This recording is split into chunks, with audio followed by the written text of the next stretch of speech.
Bonsoir, bon dimanche. Dernier dimanche de vacances scolaires, vous le savez, demain 6 septembre sera rentrée scolaire pour la communauté éducative nationale, pour le primaire et le secondaire. L'occasion de dimanche pour Face à l'actu, c'est de revenir, vous le savez, sur l'actualité de la semaine, telle que aperçue par les reporters de YesTV. Avec l'invité, on va commenter et analyser quelques faits, mais davantage ce dimanche, parce qu'on reçoit un auteur, un universitaire, un philosophe. Nous allons déplumer l'une de ses dernières œuvres, La révolution de la pensée africaine, essai de philosophie politique, avec la préface du professeur Hubert Mononzana. L'auteur n'est nul autre que le docteur Fridolin Kay. Le docteur Kay, évidemment, qu'on connaît et qu'on aperçoit depuis plusieurs années déjà sur l'espace de débat public. Avec lui, donc, on va conduire cette émission, mais nous reviendrons, je l'ai dit, sur quelques faits de l'actualité marquante, et puis peut-être qu'on va commenter l'actualité toute fraîche, certes pas nationale, mais africaine. En Afrique de l'Ouest, vous le savez, la Guinée, dont la capitale est Conakry, connaît depuis quelques heures déjà un coup d'État militaire qui, selon les dernières informations, voit venir à la tête du pays un lieutenant-colonel de l'armée de l'air. Docteur Fridolin Kay, bon dimanche, bonsoir. Oui, bonsoir, monsieur député Tongo. Bonsoir à tous les millions de téléspectateurs. Et je salue particulièrement le PDG de la chaîne qui me reçoit.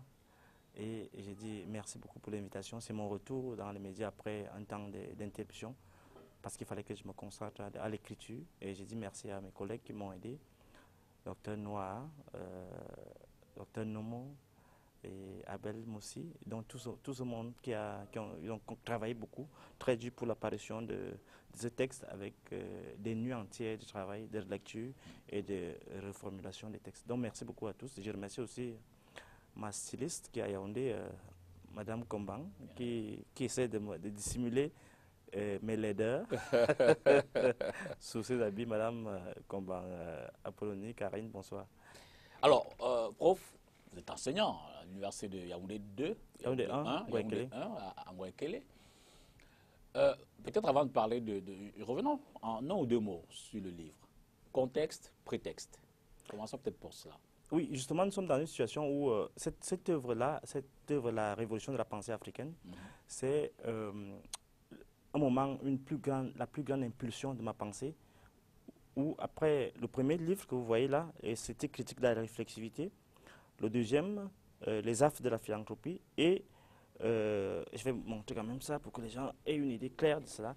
Donc ça, c'est le premier livre que j'ai écrit il y a cela quelques années, en 2012, où je pose un peu la vision que j'ai de la philosophie en fonction de l'expérience critique que j'ai de mes lectures, de mes expériences philosophiques. Là, j'ai sorti de la thèse. Deuxième texte, Les affres de la philanthropie, où je montre déjà ma vision des rapports inter-individuels et des rapports interculturels et entre les États.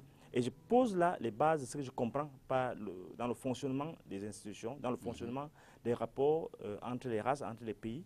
Et là, j'essaie un peu de disséquer les pratiques gouvernementales, notamment au niveau supra-étatique, notamment les questions relatives au néocolonialisme, à tous les embrigadements, toutes les structures, tous les dispositifs d'embrigadement des peuples africains.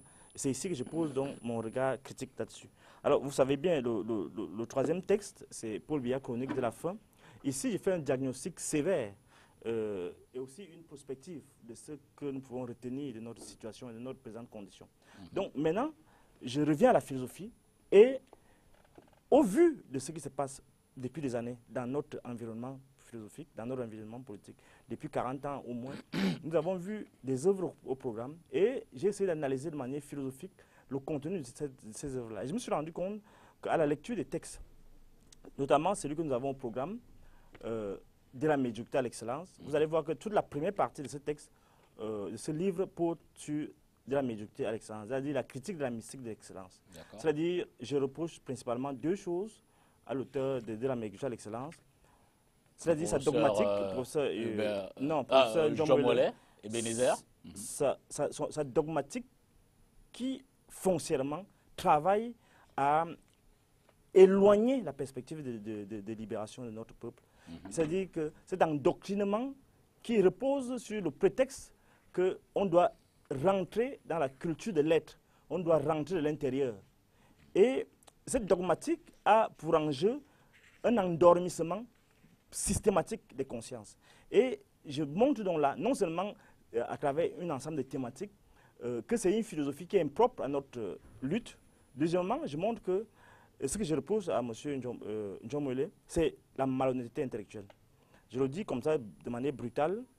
Je démontre avec des preuves à l'appui. Vous allez voir tout le chapitre 5. C'est un travail scientifique. Oui, c'est un travail scientifique. Donc, tout le chapitre 5 entreprend de démystifier cette prétendue originalité de la pensée de Njomwele. Et je montre là, avec des preuves à l'appui, vous allez voir dans les chapitres 100, dans les pages 150 et autres, à travers des exemples précis. Donc, je montre effectivement que lorsqu'on parle de la médiocrité à l'excellence, développer la richesse humaine et tout le reste, c'est le produit d'un plagiat d'un auteur qu'on appelle Gabriel Marcel, qui a, dans les années 40, 30, était au cœur des controverses de la philosophie en France. Et là, nous voyons que Gabriel Marcel a posé les bases de toute la philosophie dont parle Njomwele sans le citer. Au moins une seule fois, il a cité quand même en note de bas de page. J'étais chez M. Njomwele hier, cela quelques jours, lui remettre une copie de cette œuvre et bien évidemment, je lui ai fait comprendre que cette pensée est vraiment le produit d'un plagiat et bien évidemment, avec les preuves à l'appui. Et voilà les deux éléments. Alors, par la suite... avant de rentrer, parce que là, vous êtes déjà dans la description de l'œuvre, je voudrais d'abord qu'on essaie de reprendre, je l'ai dit, prétexte environnement. Ouais. Avant de rentrer peut-être dedans, certainement qu'Erin Gando va nous faire voir à l'antenne la première, peut-être la quatrième de couverture, quelques éléments du contenu. Ça, c'était le prétexte. L'environnement, c'est à la révolution de la pensée. Il est temps maintenant qu'on revienne aux fondamentaux, à la réinterrogation, à l'interrogation fondamentale sur ce que c'est que la philosophie. La philosophie, ce n'est pas un remâchage, ce n'est pas cet évangile qui est laïcisé ou bien c'est pas quoi. La philosophie doit revenir comme la fonction, c'est-à-dire la fonction discursive, la fonction de comportement qui éclaire la société. Il n'y a pas de philosophie lorsqu'on n'a pas... On est dans un environnement où on n'intervient pas foncièrement. Le philosophe, c'est l'éclaireur, c'est la torche de la société. Donc, lorsque les philosophes rentrent dans des conditions de mendication, c'est-à-dire qu'ils mangent la philosophie, c'est-à-dire qu'ils se nourrissent, attendent le 13h, le 17h, comme les autres fonctionnaires, il y a un problème. Donc, c'est le contexte dans lequel nous voulons donc faire éclater. Le philosophe doit anticiper sur les faits, c'est ça? Il doit se sacrifier. Il doit se sacrifier. On ne peut pas faire de la philosophie sans foncièrement prendre des risques. Alors, juste un commentaire. Vous disiez que vous êtes allé remettre l'œuvre certainement dédicacée. Oui, dédicacée. Comment elle a réagi? Ben, ça a été tendu de part en part, mais je crois que pour l'essentiel, il a été très choqué. Il a été très choqué et je crois que la dédicace, il m'a dédicacé un livre aussi. D'accord. Ben, il a dit dans le livre, dans la dédicace, que je préfère ne pas montrer ici, que à Fridolin Kay, un espoir philosophique qui a décidé de détruire, il a dit quoi, il a utilisé un mot là, les aînés, de démolir, voilà, il a dit un espoir philosophique qui a décidé de démolir les aînés. Il a signé, c'était le 1er septembre. Non, en réalité, c'était pour qu'il comprenne, je lui ai fait comprendre que la pensée, c'était mystique, c'est-à-dire ce recyclage de la rose croix sous le prétexte de la philosophie, ne peut pas de scier par notre peuple. Nous sommes un peuple qui avance vers son émancipation, vers son développement. Il n'est pas question qu'on nous fasse revenir à l'intérieur de soi. C'est-à-dire que dans les prétextes de rechercher la quête de l'être, où est cet être-là, lorsque l'homme même est abandonné? Sans forcément faire une note de lecture, hein, on va peut-être commenter 2 ou 3 éléments.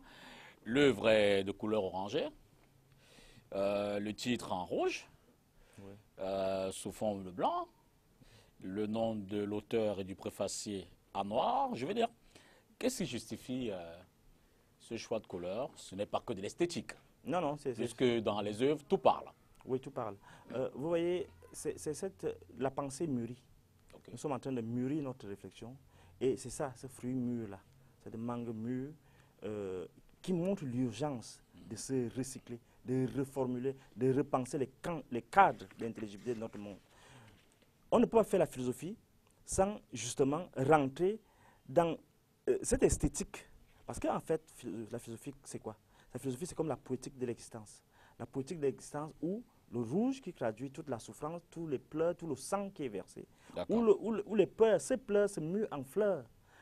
Et ces fleurs elles-mêmes sont en quelque sorte dynamitées comme une lueur d'espoir. Une lueur d'espoir qui fait germer des nouveaux espoirs. Voilà en quelque sorte le cas dans lequel nous avons voulu montrer ce texte. Le texte qui, pour nous, participe de la refondation générale, non seulement de la perception que nous avons de la philosophie, non seulement de la façon dont on raisonne même. Et je remercie le professeur Hubert Menonjara qui a bien perçu l'enjeu de cette question qui porte sur l'essentiel, sur la question du discernement. C'est-à-dire comment réfléchir de nouveau, comment voir de nouveau, comment se projeter dans l'avenir. Je suggère donc qu'on marque la première pause. On va revenir derrière dépluer davantage l'œuvre que vous, évidemment, dont vous nous faites l'honneur de découvrir en même temps que le public aujourd'hui. Je voudrais qu'on prenne le premier reportage. Derrière, on va commenter aussi un peu la situation en Guinée avant de rentrer dans le plein de l'émission. Reportage sur la rentrée scolaire cette semaine. Donc, nos équipes sont descendues dans quelques établissements pour parler de la question du manuel scolaire. D'ailleurs, la commission en charge de cette question-là était réunie à Yaoundé. Reportage.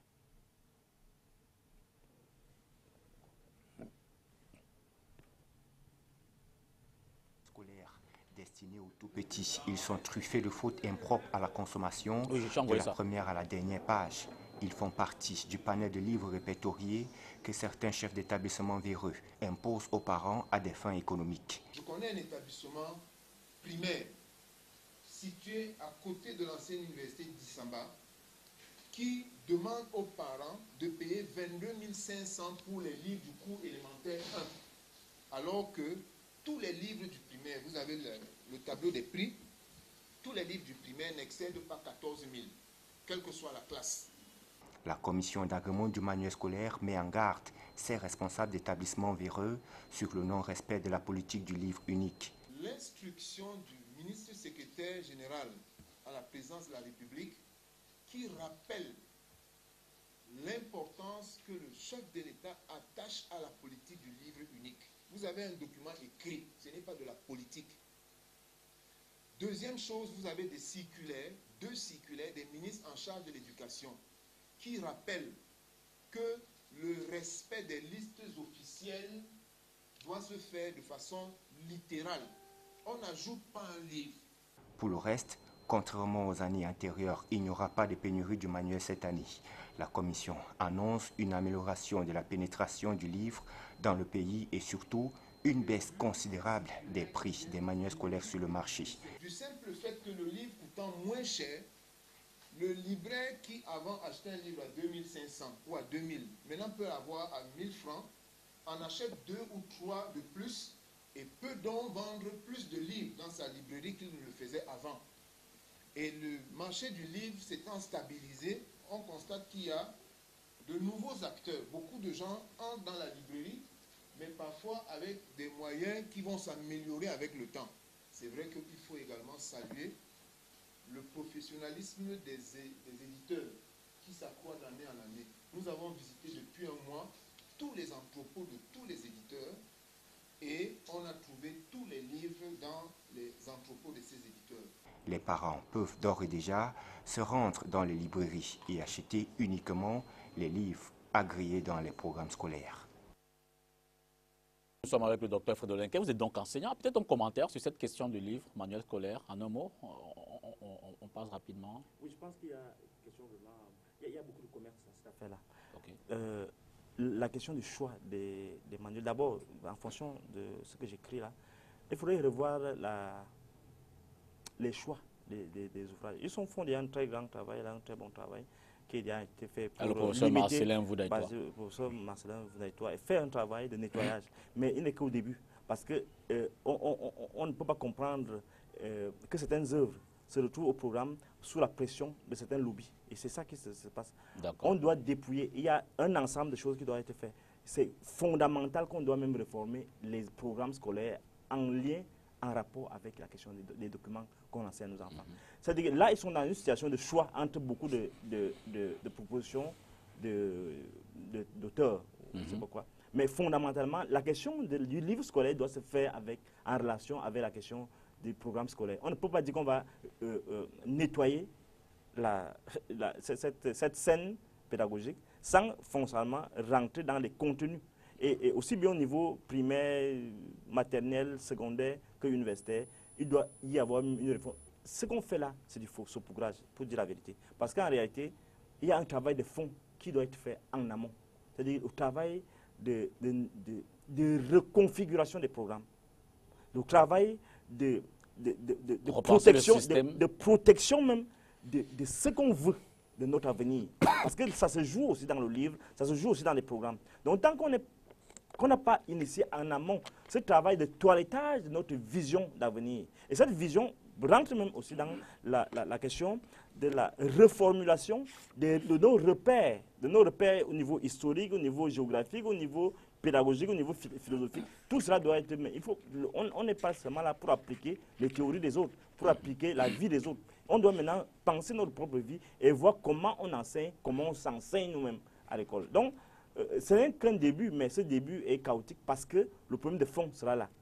Il va demeurer. On va juste régler ce petit problème économique parce qu'il y a beaucoup de personnes qui ne voient que la question de l'argent derrière le livre, mais sans rentrer dans la question que c'est l'avenir de notre jeunesse que nous sommes en train de construire. Donc il est important qu'on le comprenne et que, je ne dis pas que ces efforts sont vains, mais qu'on comprenne que ces efforts ne vont pas produire le résultat tant que la question de la réforme de notre système éducatif n'est pas faite. Mais ce qui est dommage, c'est qu'on parle comme ça, les gens sont autistes. Et c'est ça, et ils se contentent de ce cinéma à la télévision, dans les médias, pour dire qu'ils font quand même quelque chose. D'accord, prof. Faire quelque chose ne suffit pas. Il faut faire ce qu'il faut faire.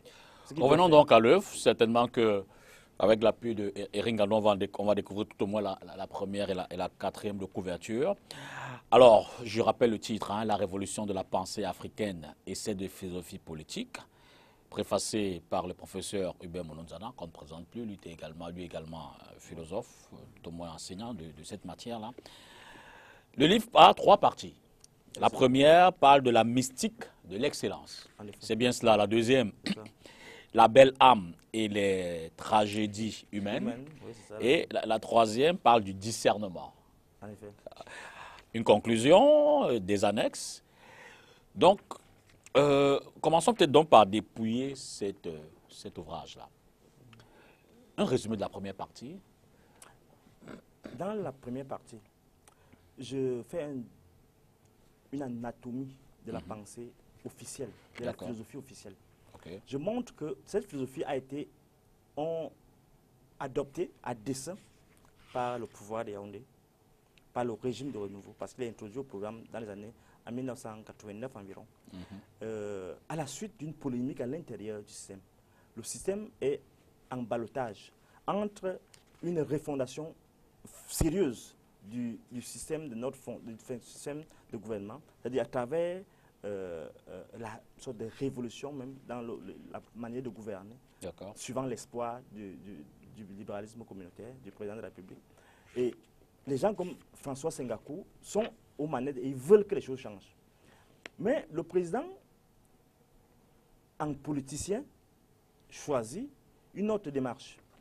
Il choisit de ruser, de nuancer, de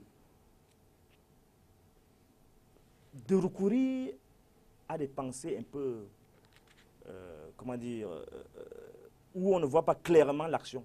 C'est-à-dire quoi? C'est-à-dire qu'il choisit de faire vraiment la politique. Quelques exemples d'actes qui le démontrent. Lorsque Sengakou, parce que là il faut revenir sur l'histoire pour comprendre la première partie. Lorsque Sengakou dit qu'il faut absolument qu'on réforme et qu'on applique ce qu'on a dit dans le livre. Je rappelle que François Sengakou était ministre de la République, mais grand cadre du RDPC, ceux qui ont pensé et puis... C'est eux qui sont à l'origine même de tout ce qu'on voyait là, le RDPC. Donc, à un moment, il n'a plus accès au président de la République. Il essaie de demander les audiences, ça ne passe pas. Alors, il ne comprend pas. À un moment, il dit le verre est dans le fruit. Et il quitte le bateau. Et il s'en va dans l'opposition. Justement, ce qui se passe, c'est que le président, vu son propre agenda, qui est de tenir le pouvoir, choisit donc une philosophie, une pensée plus édulcorée, qui puisse lui permettre de porter son action suivant son agenda propre, suivant ses desiderata suivant à son rythme, quoi. Absolument. Et cette philosophie, justement, qu'il utilise, parce qu'il a un conseiller qu'on appelle Ebenezer Njomwe. Il a un conseiller donc, à la présidente qui est Ebenezer Njomwe. Ce n'est un secret de professionnel pour personne. Il n'y a rien qui se fasse dans ce pays sans l'accord du président de la République. Le président de la République donc décide d'adopter cette philosophie. Parce que cette philosophie a quelque chose de particulier.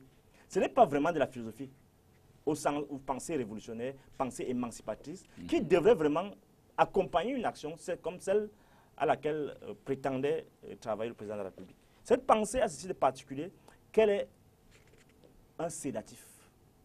Un sédatif en ce sens que on vous dit de rentrer en vous-même, comme des escargots. On vous dit non, allez à la quête du développement moral et spirituel. Allez à la quête de l'être.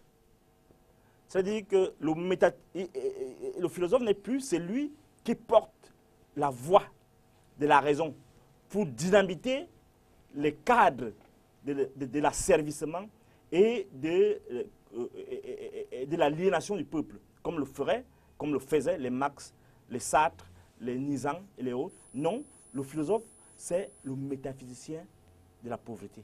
Le métaphysicien de la pauvreté, c'est-à-dire celui qui nie même l'évidence de la pauvreté. Il dit non, elle est cette là, mais elle n'est pas vraiment cela, parce que la vraie pauvreté est dans l'esprit. Alors voilà une pensée qui fait bien les affaires du politicien qui a dédié son action à la politique. Et du coup, elle a adopté. Et elle a adopté. Et là, effectivement, elle enseigne à nos enfants. Donc, cette philosophie a ceci de particulier, qu'elle est une sorte de mystique qui ne dit pas son nom.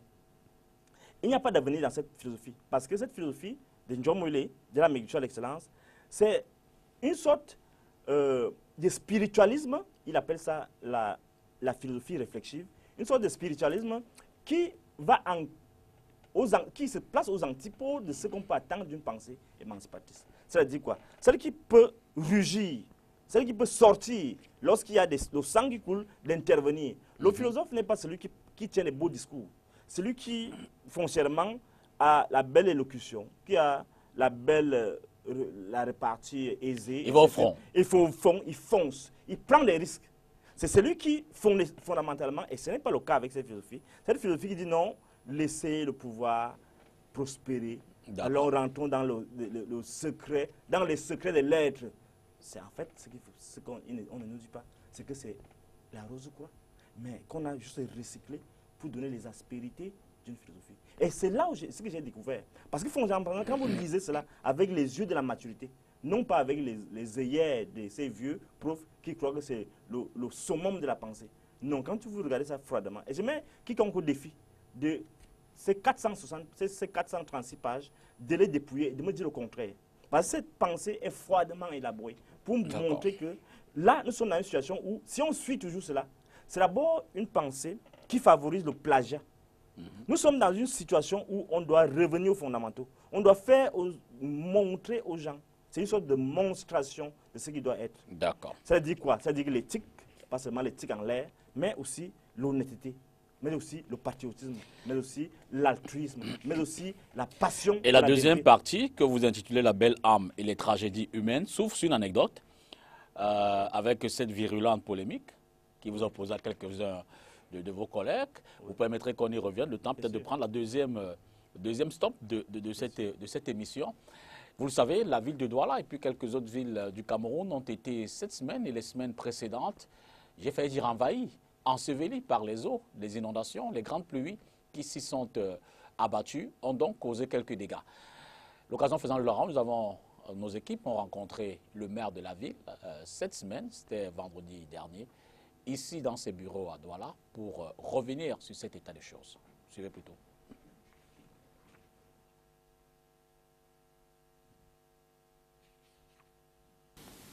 Alors, la situation nous semble revenir à normal. Nous avons effectivement vécu un épisode très pluvieux. La météo, les prévisions météorologiques que nous recevons régulièrement nous font savoir que cet épisode n'est pas tout à fait terminé, qu'il pourrait encore y avoir d'autres précipitations.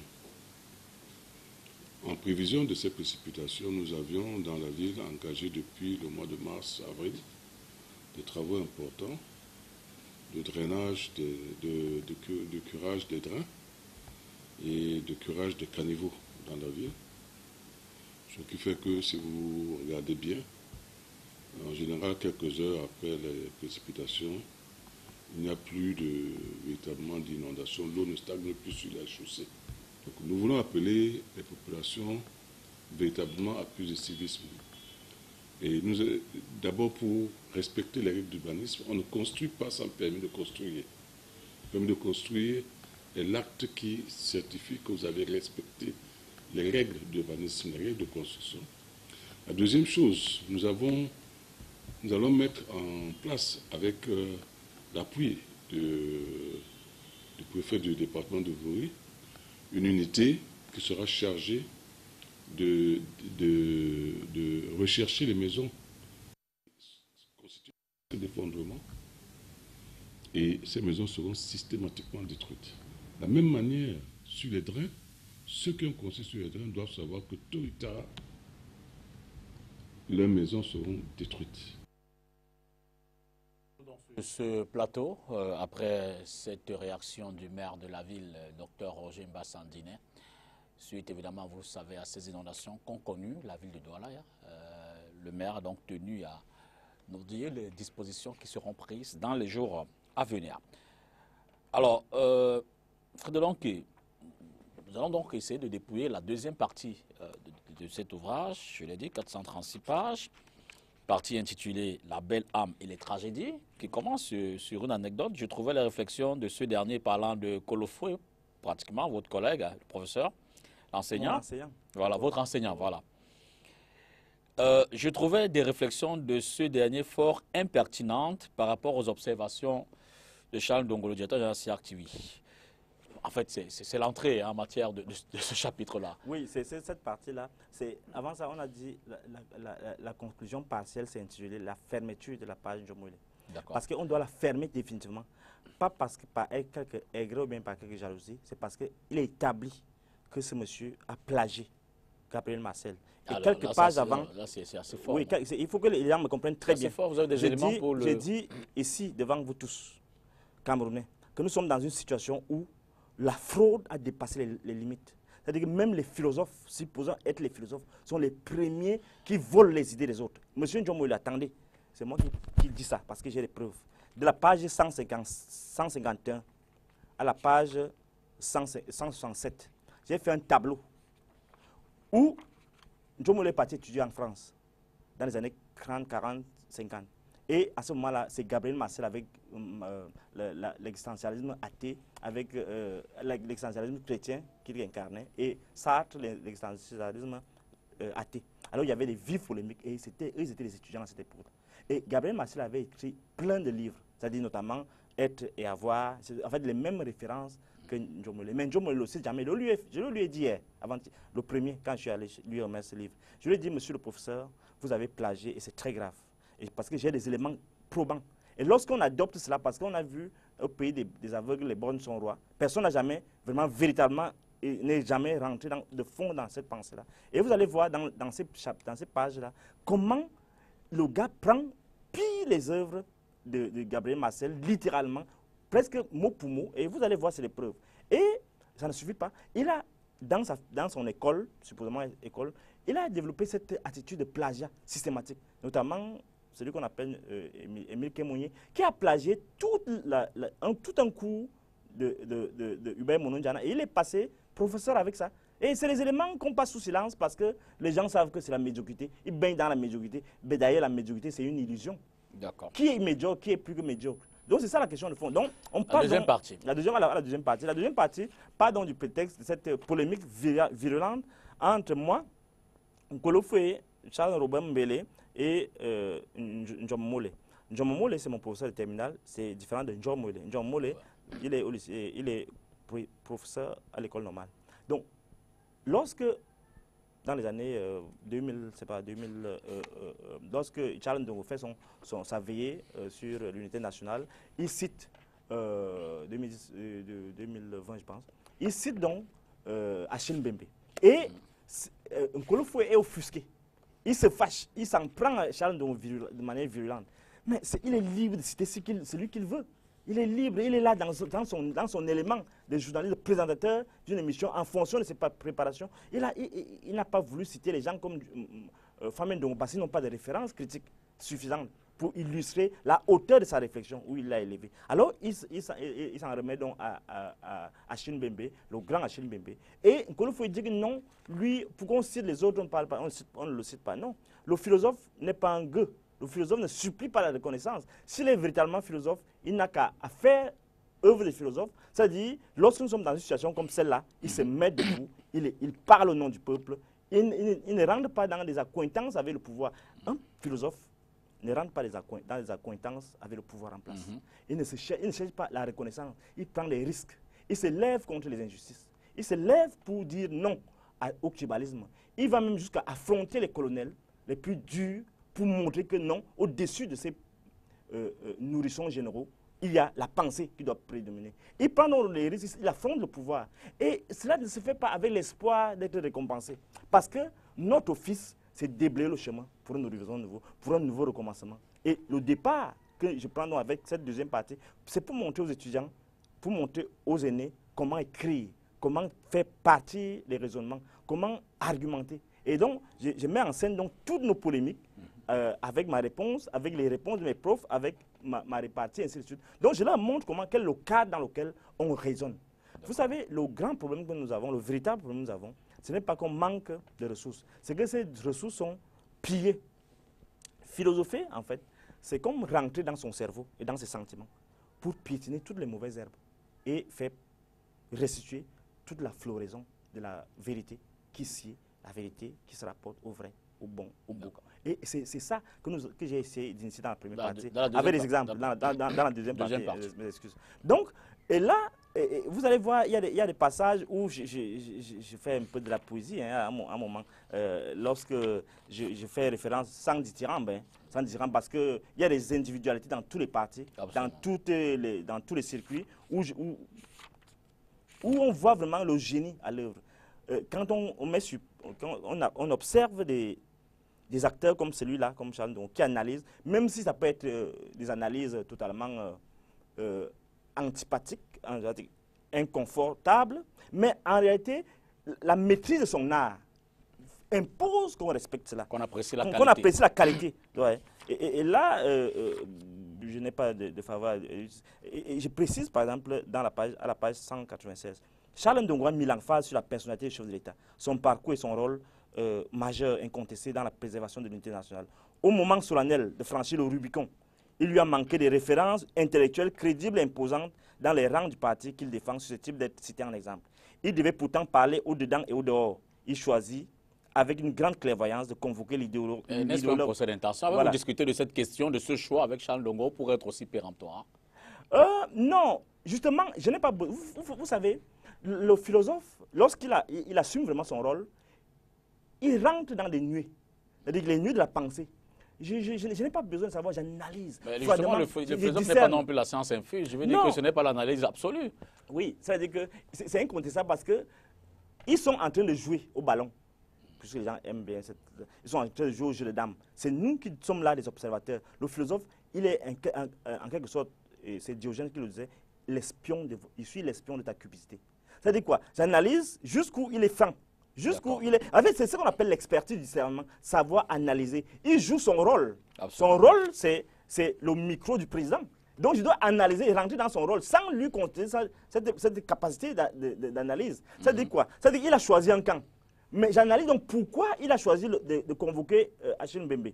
Et je parle de là, donc c'est juste un prétexte. En fait, j'analyse de manière comme un prétexte parce qu'à la fin, je vais donc bombarder tout le monde. C'est-à-dire quand j'ai bien apprécié de manière objective, c'est ça la philosophie, la critique. Tu analyses froidement, tu donnes créance à ce qu'on dit, mais tu en doutes après. D'accord. Alors avant de laisser la place à la troisième partie, cette deuxième s'achève par de l'utilité de la philosophie au Cameroun. Oui. Nous sommes dans une situation où les gens doutent de tout maintenant. Absolument. Même des engagements les plus féroces. Le philosophe a la responsabilité de donner encore confiance.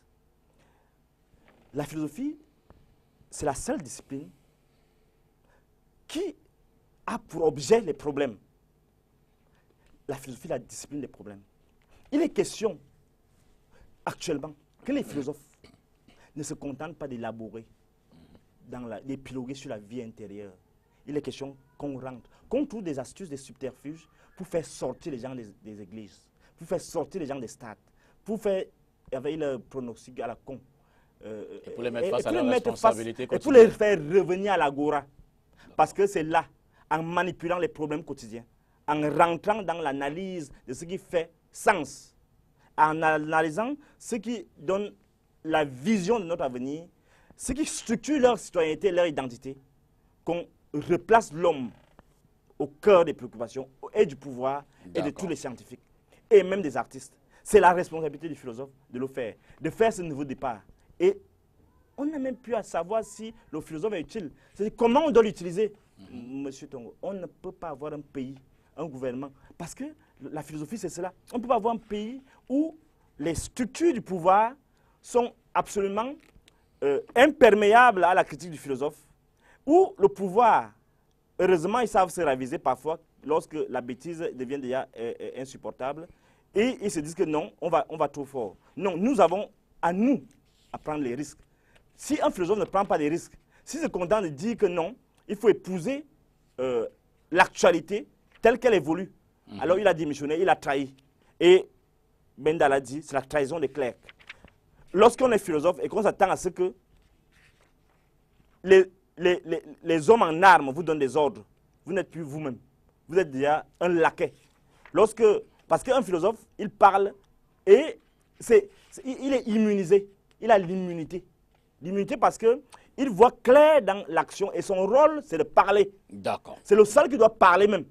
Et les gens en armes doivent aller sur le terrain de combat. C'est pourquoi et là je profite pour le dire, c'est pourquoi j'étais très en colère contre ce prétendu colonel qui a osé me parler. Il n'a pas à me parler, il doit même enlever le regard quand je lui parle.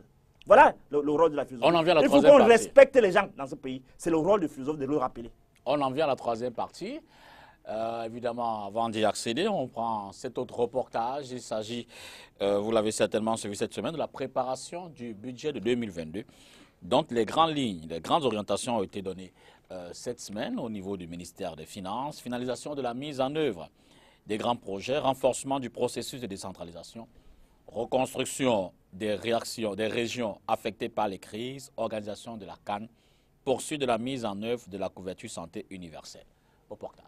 Dans le document de 18 pages adressé au chef du gouvernement, aux ministres et autorités administratives déconcentrées, le président Paul Biya fixe les orientations générales de la politique budgétaire ainsi que les dispositions pratiques pour l'élaboration du dit budget.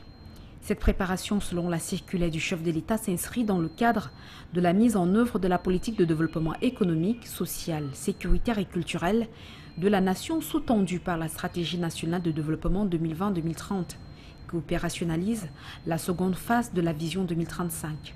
Elle tient également compte de la mise en œuvre de la stratégie gouvernementale de riposte contre le coronavirus et ses répercussions économiques et sociales, du plan de relance économique post-Covid-19 ainsi que de l'implémentation du nouveau programme économique et financier conclu avec le Fonds monétaire international.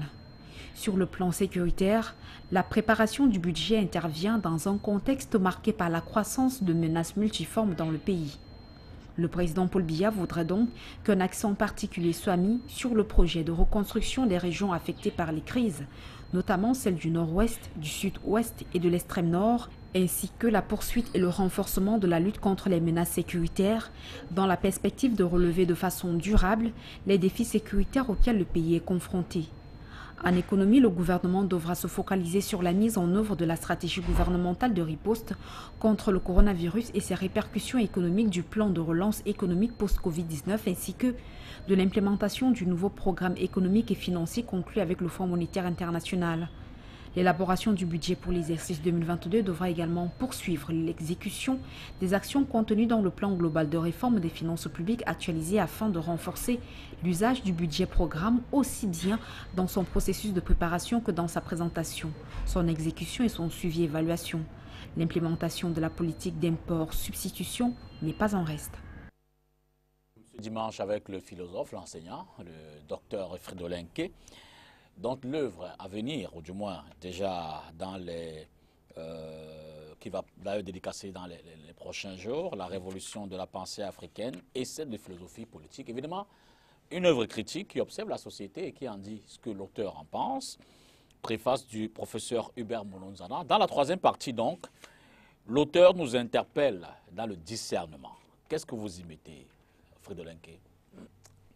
C'est en quelque sorte l'élément qui va structurer toute ma pensée dans les prochaines années. Il ne faut pas savoir combien d'années il me reste encore.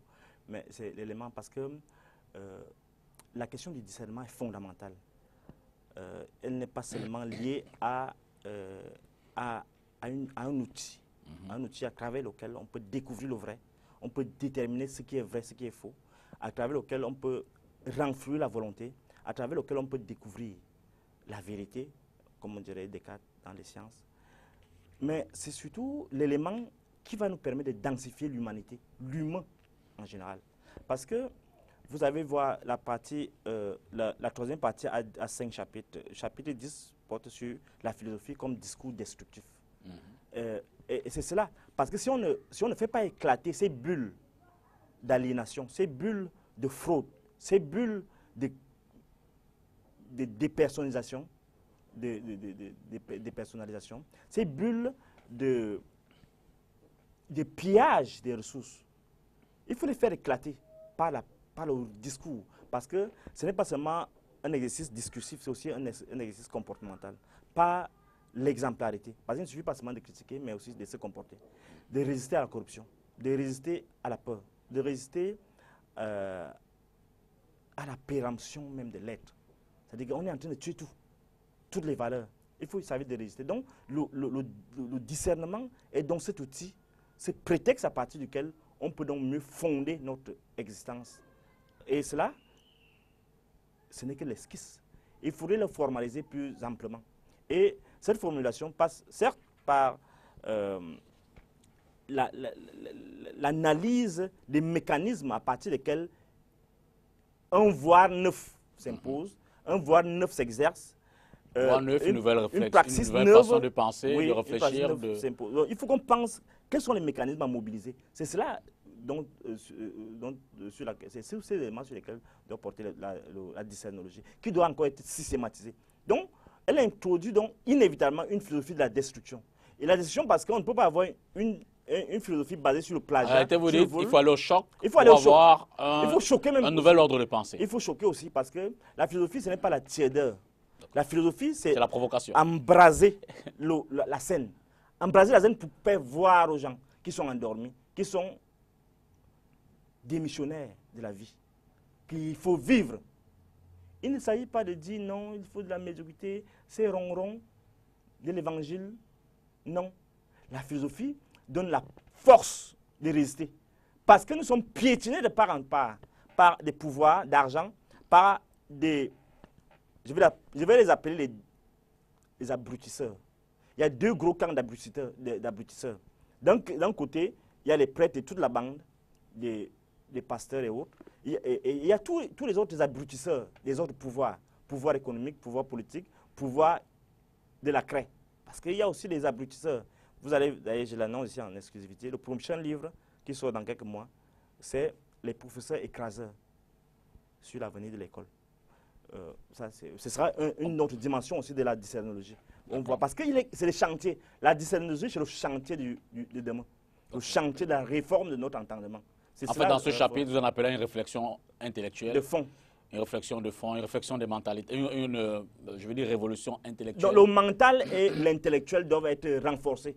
Et avec des nouveaux cadres, avec des nouveaux principes, avec des nouveaux objectifs. On ne peut pas avoir seulement une école qui forme des gens pour voler. Les gens comme les NAM et toute la bande là, on doit les réformer. On doit ou bien les supprimer, mais sinon réorienter leur pédagogie. Parce que, fondamentalement, ce qu'il y a lieu de faire, c'est réformer non seulement notre vision. La question des mentalités, c'est une question juste subsidiaire. La question de la mentalité, fondamentalement, c'est une invention du blanc. Il n'y a pas de mentalité qui soit propre à un peuple. Okay. C'est le niveau de développement de ce peuple-là qui conditionne même sa philosophie. Et d'ailleurs, dans la conclusion... Parce que Marx l'a dit, effectivement... Vous parlez de l'advenir dans la conclusion. Voilà, qu'est-ce qui va advenir de nous? C'est ça le problème de la décennologie. Il faut qu'on sonde le demain. Et ce demain-là ne peut se faire sans faire éclater ces bulles qui nous retiennent prisonniers des hommes de Dieu, des hommes des médias, des hommes des pouvoirs d'argent, des pouvoirs incompétents et cyniques comme celui dans lequel nous sommes en train de vivre. D'accord. Donc il est question de rentrer de plein pied, de forcer le passage pour créer nos aspirations, pour faire valoir notre liberté. Ce n'est pas une question de libération dans l'abstrait comme ça, non. Il faut arrêter de croire, il faut maintenant faire, il faut apprendre à savoir. Et ce savoir, c'est un savoir neuf qui part de la démystification des prétendus professeurs. Non, il faut d'abord démystifier cela, des prétendus pouvoirs messianiques. Il est président à vie parce que c'est Dieu qui l'a voulu. Non, il faut qu'on arrête ça. Il faut qu'on grande dans la compréhension de ce qui nous arrive, le sens à rechercher dans notre vécu. On va prendre un ou deux mots sur la conclusion tout à l'heure. Le temps peut-être de revenir sur le dernier élément de cette émission. Vous le savez, le Cameroun et le Mali se sont rencontrés vendredi dans le cadre de la première journée des éliminatoires en vue de la Coupe du Monde Qatar 2022. Une rencontre qui s'est jouée au stade Olembe. S'il n'y a peut-être pas forcément de commentaires sur le plan purement technique, la rencontre était certainement belle. Je l'ai dit, le Cameroun est sorti vainqueur de ce match. Mais les journalistes sportifs ont levé le ton, simplement, parce que parmi les conditionnalités de ce match-là, il y avait public 0, journaliste 0, même si 50 personnes ont été admises au stade. La presse étrangère, notamment du Malawi, pays adversaire des Lions indomptables, ce soir au stade Olembe de Yaoundé, couvre le match. C'est la décision qui ressort du contenu d'une lettre du ministre des Sports et de l'Éducation physique, Narcisse Mouélé Kondi, adressée à son homologue de la communication, René Emmanuel Sadi. Le ministre des Sports demandait en effet au ministre de la Communication de prendre toutes les dispositions afin que les journalistes étrangers pressentis soient accrédités pour le match Cameroun-Mali. Une décision qui suscite davantage le courroux des journalistes sportifs camerounais de la presse privée à qui, la veille, le ministre des Sports et la FECAFOOT ont signifié l'interdiction de couvrir le 10 matchs. La presse sportive représentée par les journalistes de l'association des journalistes sportifs et celle des reporters sportifs avait donc décidé de boycotter la conférence de presse d'avant-match, dénonçant ainsi un manque de respect envers son travail du fait de son exclusion du match de ce soir. Ils en ont profité, ces journalistes, pour tacler la CAF dans un communiqué rendu public. Pour ces hommes de médias, priver les journalistes d'un match, c'est priver toute la nation de ce moment de communication avec son équipe. C'est du jamais vu dans le monde du sport, décrit certains. Cependant, la dernière sortie du directeur de la communication de la Confédération africaine de football dans cette affaire vient renforcer la position de ceux qui estiment que cette décision n'émane que des autorités camerounaises. Dans sa mise au point, Alex Yewé, directeur de la communication de la CAF, a indiqué que le protocole Covid-19 de la CAF est très clair en la matière. Après, c'est chaque État qui est responsable de sa réglementation sanitaire, raison pour laquelle, d'un match à l'autre, les schémas varient. Quand un pays veut autoriser la couverture médiatique, rajoute-t-il, il peut s'appuyer sur les détails opérationnels du protocole clair de la CAF. Plusieurs pays ont déjà eu la même posture que le Cameroun. En Algérie, au Maroc par exemple, une affirmation qui sonne comme un désaveu aux autorités sportives camerounaises qui, lors de la conférence de presse d'avant-match, ont informé les professionnels de la presse, notamment ceux du privé, que l'instance du football africain a décidé que la rencontre se joue sans ces derniers. Alors, docteur Fridolin-Quai, vous avez quand même tenu à mentionner, à la fin de l'ouvrage, quelques échanges avec les lecteurs. Oui, les lecteurs, oui. C'est assez spécial. Oui, parce que vous savez, moi ça dit qu'il faut faire la philosophie de son temps.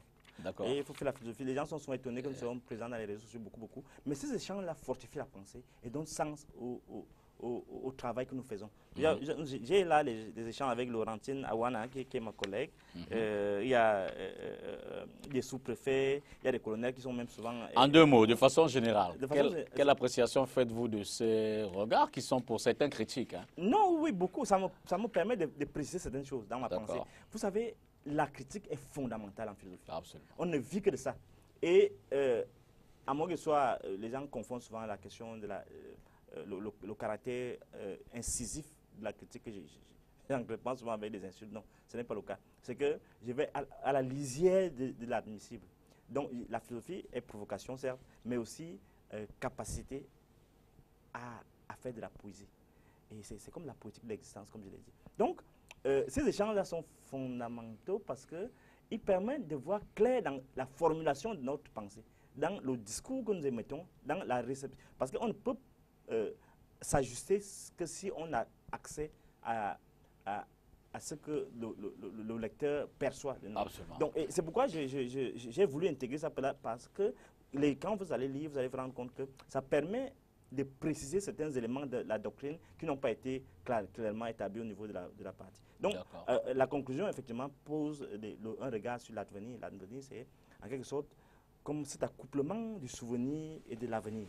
C'est-à-dire que où on essaie de penser, où on sort de la critique de la philosophie spiritualiste et mystique vers des horizons, vers le balisage de nouveaux horizons qui doivent s'appuyer sur la maîtrise de ce qui fait de nous des êtres humains. C'est-à-dire que ce n'est pas seulement des gens qui sont là pour aspirer à des valeurs, à des principes abstraits, mais ils sont là pour baliser un itinéraire de libération, d'émancipation. Il n'y a pas de philosophie qui puisse exister sans cet horizon qu'on doit baliser pour le progrès, pour la liberté. Et il n'y a pas de libération in abstracto, c'est-à-dire en l'air. La philosophie ne fait pas en l'air. L'urgence de la pensée est pratique. C'est-à-dire qu'elle se veut comme, non pas comme une quête abstraite des arrières. Vous avez dit l'urgence de la pensée, citant peut-être un autre auteur. Oui, bon, ce n'est pas dans le même sens. D'accord. S'il faut vraiment, non, c'est pas dans ce sens-là. L'urgence de penser actuellement, c'est-à-dire penser philosophiquement, l'urgence de la critique, là, s'il faut le dire, pour éviter les équivoques, l'urgence de la critique philosophique dans notre monde actuellement doit se formuler dans cette perspective où on perçoit un passé qui renaît et un futur qui naît en concomitamment. On va dire un mot sur la Guinée. Mais peut-être dernière question sur l'eau. L'ouvrage, elle est vraiment, c'est un lecteur aussi qui la pose.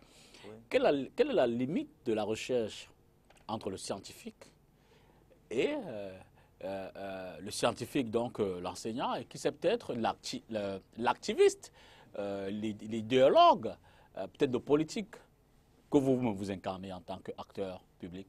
La philosophie est un tout. D'accord. Il n'y a pas de philosophie qui soit formelle, c'est-à-dire sans attache avec le monde. Ce n'est pas de la philosophie, c'est de la fiction et de la manipulation. Le philosophe, il n'y a pas de philosophie en l'air. Il n'y a pas de critique qui soit adossée sur autre chose que la vie sur un vécu, sur une expérience vitale, une expérience humaine, une expérience historique. En d'autres termes, votre philosophie est grandement marquée par l'idéologie que vous portez ou que vous développez ou que vous encouragez ou que vous épousez? Elle est articulée à toutes ces expériences idéologiques, politiques, littéraires. La philosophie, c'est tout. C'est, comme dirait Nietzsche, c'est la cour suprême de l'école. Donc, c'est la dynamique qui rend compte de ce qui se passe. Qu'est-ce qui se passe? Et c'est ça, la philosophie. La philosophie, ce n'est pas un discours qui est abstrait du monde. C'est un discours qui rend compte de ce qui est en jeu. Qu'est-ce qui est en jeu actuellement? C'est ça dont parle la philosophie. C'est vrai qu'il y a d'autres dimensions de la philosophie, mais fondamentalement, c'est cela. Alors, il nous reste moins de 2 minutes. On va peut-être dire un mot vraiment sur ce qui se passe en Guinée. Guinée dont la capitale est Conakry. Ce que l'on sait depuis ce matin, c'est qu'il y a le groupement des forces spéciales dirigé par Mamadi Doumbouya, qui est un lieutenant-colonel de l'armée, qui a renversé le président Alpha Condé. Vous avez un commentaire? Vous avez un ou deux mots rapidement? Bon, c'est que la Guinée ne nous parle pas. Pour faire simple. Pour vous dire que vous vous désolidarisez de cette façon de prise. Non, ce que vous voyez là, c'est les Jeux de la France. Donc il n'y a rien de surprenant là. Donc, donc quand je vois ça, c'est que ça montre que nous ne sommes pas encore vraiment... On n'est pas prêts. On n'est pas prêts, pas parce qu'on dépend, on est congénitalement condamné à ne pas évoluer. C'est qu'on est encore embrigadé. En dehors de la prison politique, à laquelle nous sommes astreints par nos pouvoirs locaux. Mais il y a toute cette chape de plomb qui, fondamentalement, fait obstruction à la moindre velléité d'émancipation.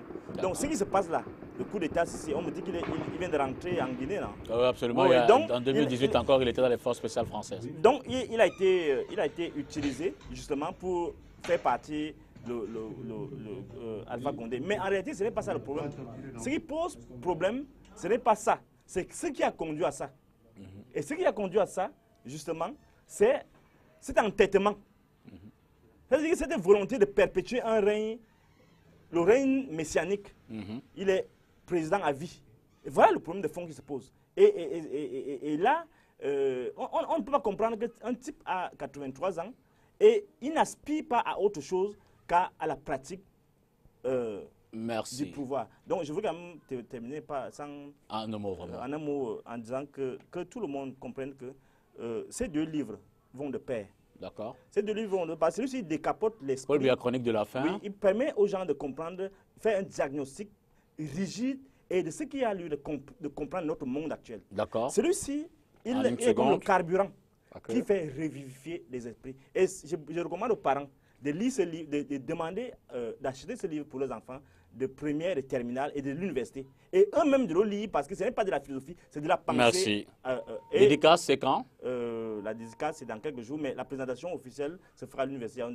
Mais vous pouvez quand même permettre que je dise aux auditeurs que s'ils veulent avoir le livre, ils m'écrivent à moi au 690. Cette phase-là n'est pas, l'émission, vous le savez, n'est pas commerciale. Bon, ils viennent voilà, ils sauront comment vous contacter. Maintenant, merci infiniment, merci docteur beaucoup, Fridolin. On voulait davantage, évidemment, développer ce côté informationnel. Merci de m'avoir invité vraiment et merci à tous les millions, et merci au DG de m'avoir l'honneur est nôtre. J'espère que je vais revenir. De nous avoir permis l'exclusivité de cette sortie. Voilà, c'est ça, c'est en exclusivité. J'ai demandé que... Évidemment, n'ayez aucune crainte. Vous pourrez revenir si besoin se fait sentir. Merci beaucoup et merci à vous les téléspectateurs et à très bientôt. Madame, Monsieur, merci d'avoir regardé cette autre édition de Face à l'actu. Le docteur Fridolin qui est enseignant, philosophe, à l'occasion donc de ce nouvel ouvrage, La révolution de la pensée africaine. Il est avec nous ce dimanche. Demain, c'est jour de rentrée. Bonne rentrée scolaire à toute la jeunesse camerounaise. Bon dimanche, bonne semaine.